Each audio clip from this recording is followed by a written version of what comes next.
Mahathir pernah buat pada waktu lalu, yang mana kalau tak silap aku ada baca bulan Disember 1999 tu, suatu bajet mahu diluluskan pada bulan Disember. Ahli Parlimen DAP, ahli Parlimen PKR, ahli Parlimen PAS telah keluar daripada Dewan kerana tidak bersetuju dengan tindakan yang dilakukan oleh Tun Mahathir pada waktu itu. Sebab semua orang tahu sepatutnya bila kau bentang bajet, kau kena buat usul undian bajet. Tetapi Mahathir skip, adakan pilihan raya dulu, lepas dah menang, baru buat undian bajet. Jadi perkara yang sama mungkin berlaku tahun ini. Sebab, macam aku selalu sembang itu hari, bulan 7 ni ada undian bajet COVID. Tetapi pada bulan 10 nanti adalah bajet 2021.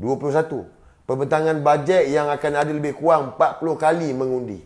Yang mana dalam 40 kali mengundi ni, macam-macam perkara boleh berlaku dan mungkin akan menjadi persidangan parlimen yang paling panjang dalam sejarah negara kita. Mungkin daripada pagi bersidang tu bawa ke sampai pagi pukul 7. Mungkin. Jadi untuk mengelakkan risiko-risiko dan juga perkara-perkara yang dah jadi macam sarkas negara kita ni kan, aku rasa tak mustahil untuk Tan Sri Muhyiddin Yassin melakukan sekali lagi apa yang telah pun dibuat oleh Tun Dr. Mahathir. Jadi tidak ada salah tindakan yang Tun Mahathir buat dulu untuk digunakan oleh Tan Sri Muhyiddin Yassin pada tahun ini. Bulan 10, Tunku Zafrul boleh bentangkan bajet. Selepas bajet dibentangkan, Tan Sri Muhyiddin Yassin menghadap Yang di-Pertuan Agong memohon untuk perkenan parlimen dibubarkan. Dan bulan 10 parlimen dibubarkan dan bulan November mungkin pilihan raya umum ke-15 akan diadakan. Bulan 12 kita dah menang, baru bajet kita luluskan. Dan sebab itu, aku minta dengan semua, PRU 15, makin hari makin hampir ni. Kita tak tahu bila, aku pun tak boleh nak jaga bila, tetapi kita anggap pilihan raya ke-15 ini memang semakin hampir. Sebab antara reason lain, kenapa aku cakap hampir, kita tidak akan terus sampai 2023. Tidak akan. Sebab apa? Sebab adalah kebodohan untuk UMNO, PAS, Bersatu, GPS dan mana-mana parti yang bersama dalam Perikatan Nasional ini untuk membiarkan Pakatan Harapan mendapatkan semula kekuatan mereka. Dalam waktu musuh tengah lemah ini adalah lebih baik untuk kita tamatkan terus riwayat mereka. Jadi itu sebabnya aku yakin pilihan raya memang tak lama. Paling cepat tahun ini, paling lambat awal tahun depan. Nak tak nak, better kita bubar. Adakah pilihan raya ke-15 dan kita ajar cukup-cukup Pakatan Harapan ni. Dan kita kena ingat, kita kena tamatkan terus karier politik Tun Mahathir, Anwar Ibrahim, Lee Siang dan mungkin beberapa orang yang lain. Sebab kali ini aku berani cakap, Mujahid pun meninggal, Hanifah Maidin yang gila pun meninggal. Ini semua kursi-kursi yang akan meninggal.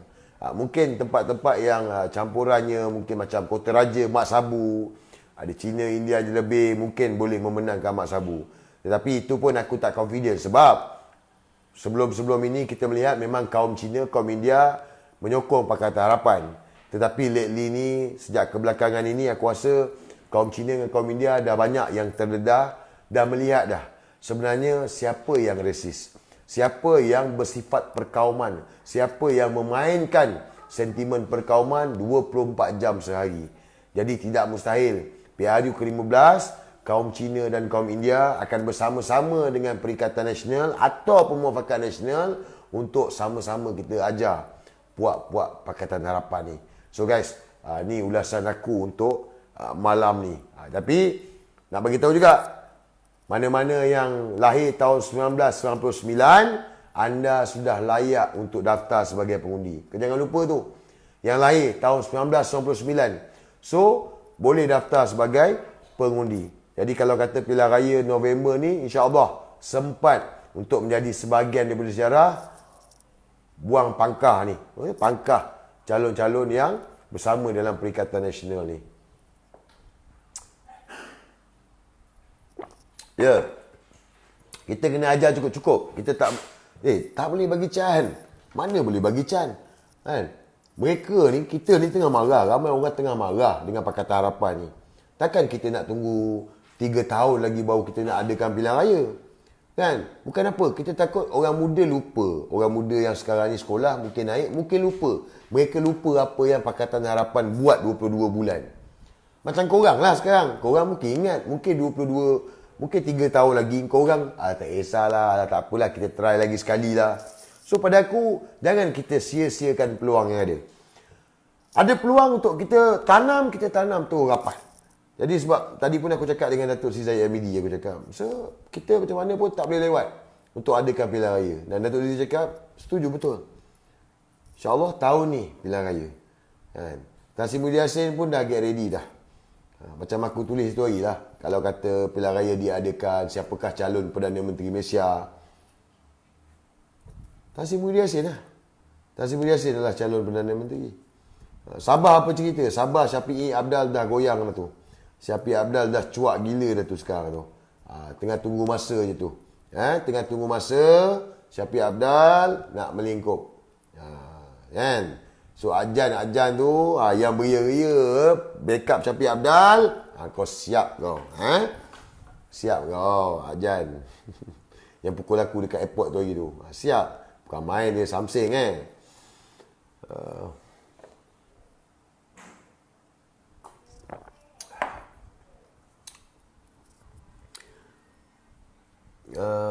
gerakan petikan SPR untuk pengundi umur 18. Setakat ni yang saya tahu 18 tahun tak boleh lagi daftar sebagai pengundi. 18 tahun tidak boleh lagi daftar sebagai pengundi dan 18 tahun belum lagi boleh mengundi jika pilihan raya diadakan pada tahun ini. So dia akan back pada 21 tahun. Sebab itu selalu kita ingatkan dan aku minta korang jangan berhenti berkempen ni. 21 tahun daftar sebagai pengundi. Jadi sebahagian daripada sejarah guys. Jangan sia-siakan peluang. Oh tadi lupa. Tadi Datuk Sri Zahid Hamidi pun tanya dengan aku juga tadi. Dia kata, so you Gomo, you PRU ni nak bertanding kat mana? Oh saya rasa macam, aku syok lah kan. Sebab yelah, Presiden parti aku tanya aku nak bertanding kat mana. Jadi aku pun cakap lah dengan Datuk Sri Zahid Hamidi. Kata, saya kalau diberi peluang untuk PRU 15 ni, saya nak bertanding. Dan saya tawarkan diri saya untuk bertanding lawan dengan mana-mana pemimpin Pakatan Harapan. Sebab saya rasa dengan apa yang saya ada, dengan kepopularan yang saya ada ini, popular kan. Jadi saya rasa saya sesuai untuk bertanding lawan dengan mana-mana pemimpin Pakatan Harapan. Sebab saya rasa inilah yang saya perlu buat. Menang atau kalah itu perkara nombor 2. Tetapi saya kena pergi dengan berani, dengan gentleman untuk berhadapan dengan mana-mana pemimpin Pakatan Harapan. So Datuk Zahid tanya saya lah. So parlimen mana? So saya cakap, saya ni hajat di hati saya Datuk Sri. Saya kalau boleh saya nak lawan dengan Datuk Sri Anwar Ibrahim. Sebab saya start politik pun sebab dia. Jadi kalau saya diberikan peluang untuk lawan dengan Datuk Sri Anwar Ibrahim pada pilihan raya ke-15, saya rasa meleleh-leleh lah alio saya. Meleleh alio saya ni. Ya, tapi saya tak tahulah Datuk Sri Anwar Ibrahim akan bertanding di mana. Tetapi kalau benar Datuk Sri Anwar Ibrahim akan bertanding di Port Dickson, saya akan minta lawan-lawan untuk bertanding lawan dengan Datuk Sri Anwar Ibrahim. Tapi Datuk Zahid cakap dekat saya, ada kemungkinan Anwar Ibrahim akan balik semula ke Permatang Pau. Saya pun macam jam juga sebab bila balik ke Permatang Pau, kalau benarlah Anwar balik semula bertanding di Permatang Pau pada PRU ke-15, bermakna Anwar takut kalah. Betul tak? Betul tak? Sebab apa? Anwar balik semula ke tempat asal dia. Kalau betul dia gentleman, dia bertandinglah dekat Port Dickson sekarang ni. Dia duduk dekat Port Dickson kan? Sebab dia ahli parlimen Port Dickson ni kerana pilihan raya yang sengaja diadakan. Kita tak lupa ni. Korang jangan lupa tau. Anwar Ibrahim hari ni ahli parlimen Port Dickson sebab sengaja dikosongkan kerusi Port Dickson tu untuk memberikan laluan kepada Anwar Ibrahim bertanding di Port Dickson. Jadi kalau benarlah Anwar Ibrahim PRU ke-15 dia nak lari balik ke Permatang Pau, bermakna Anwar Ibrahim bacul, memang dia penakut. Kan? Jadi saya cakap dekat Datuk Zahid, kalau dia pergi Permatang Pau tak apalah. Tetapi kalau tak dapat lawan dengan Anwar Ibrahim, saya minta untuk saya lawan Rafizi Ramli. Saya minta. Saya cakap dekat Datuk Sri Zahid Hamidi tadi. Kalau tak dapat lawan Anwar Ibrahim, saya nak lawan dengan Rafizi Ramli. Kenapa saya cakap? Kenapa Rafizi? Sebab Rafizi ni lah antara penyebar cerita fitnah yang paling kuat sebelum PRU ke-14. Dan lepas PRU 14, dia lari, dia sembunyi, dia penakut. Dan saya dengar-dengar dia nak comeback semula bertanding di Pandan. Dan mungkin tempat-tempat lain. Dan kalau saya diberikan peluang, kalau tak dapat lawan Anwar Ibrahim, saya nak lawan Rafizi Ramli. Sebab saya cakap terus terang. Saya cakap dengan Datuk Zahid, saya cakap saya tak takut dengan kekalahan. Tetapi saya kena berani untuk berkorban atas nama perjuangan. Dan so, Datuk Zahid cakap, okeylah. Kita tengok nanti macam mana. So, apa pun, dia minta saya bantulah untuk kempen apa semua. Dan saya rasa ramailah calon muda pada PRU ke-15 akan datang. InsyaAllah ramai calon muda. Mungkin Datuk Zahid akan buat banyak transform untuk UMNO ni. Sebab inilah masa yang terbaik kalau kita cakap nak remajakan UMNO ni. Mungkin bukan nak buang semua orang lama, tidak. Tetapi saya rasa ada orang lama yang akan dikekalkan. Tetapi banyak muka-muka baru, calon-calon muda yang akan diketengahkan pada PRU ke-15 nanti. Sebab ini bukan saja untuk PRU 15, tetapi ini juga untuk kesinambungan pilihan raya ke-16. Kerana pada pilihan raya ke-16 lebih ramai, lebih kurang dalam hampir 5 juta pengundi muda, 5 juta ke 6 juta pengundi muda pada PRU ke-16 kalau ikut daripada data yang saya baca tempoh hari. Jadi PRU 15 ni, ini medan yang penting untuk kita menang. Dan daripada segi UMNO pula untuk ketengahkan calon-calon muda bagi memastikan kesinambungan ini untuk PRU ke-16 akan datang. So, saya ready lah. Siapa-siapa pun. Saya serah pada pucuk pimpinan lah letakkan saya kat mana. Mana-mana pemimpin Pakatan Harapan. Cuma saya tak sebut tadi Syed Saddiq. Sebab saya tahu tadi ada komen pasal Syed Saddiq. Sebab saya rasa Syed Saddiq ni mungkin dia pun tak bertanding dekat MUA. Saya rasa Syed Saddiq tak bertanding dekat MUA. Dia tahu mungkin dia akan kalah dekat MUA. Jadi setakat ni ada info-info yang saya dengar. Syed Saddiq sedang cuba meminta nyawa dengan DAP. Syed Saddiq sedang cuba meminta nyawa dengan DAP. Antara tempat yang berkemungkinan Saddiq akan bertanding adalah Keluang. Syed Saddiq mungkin akan pergi ke Keluang untuk bertanding sebagai ahli parlimen Keluang pada PRU ke-15 akan datang. Jadi, kenapa Keluang? Aku harap mana-mana yang rajin, sekejap lagi boleh buka keputusan pilihan raya Keluang. So boleh buat research sikit, tengok jumlah pengundi berapa, pengundi Melayu berapa, Cina berapa, India berapa, untuk korang study. Sebab apa yang aku cakap ni korang tak boleh percaya. Cuma aku minta korang study. Kenapa aku cakap Syed Saddiq sedang cuba untuk berpindah daripada MUA pergi ke Keluang. Jadi yang ni korang kena study. Kenapa Keluang? Aku dah bagi tahu ni. So study, buka nanti tengok. Jadi itulah Syed Saddiq. Sebab MUA ni pun insyaAllah lah, kalau dia bertanding ni dia kalah. Jadi dia pun tahu sentimen pada dia kan. Dengan minggu depan ni mungkin nak kena cekup. Allahualam, mungkin nak kena cekup minggu depan. So kita tunggulah, kita tengoklah. Sokong So sekarang ni nak saya lawan siapa ni? Pilihan raya ke-15 nanti nak suruh saya lawan siapa? Cuba korang komen. Pilihan raya ke-15 korang nak aku lawan siapa? Nak lawan apa? Anwar Ibrahim? Lawan Atuk?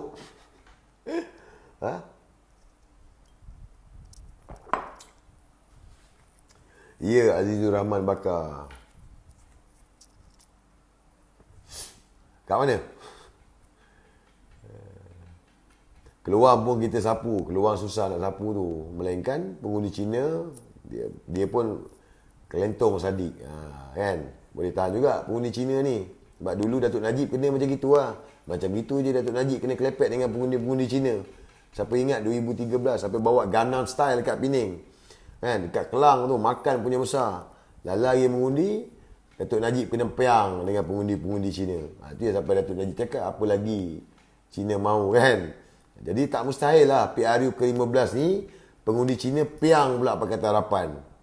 Wallahualam, kita tak tahu. Tapi aku harap pengundi Cina boleh fikir panjang lah. Sebab PRU ke-15 pertandingan dua penjuru Melayu dan Bumi Putera akan menang 151 kursi parlimen. InsyaAllah.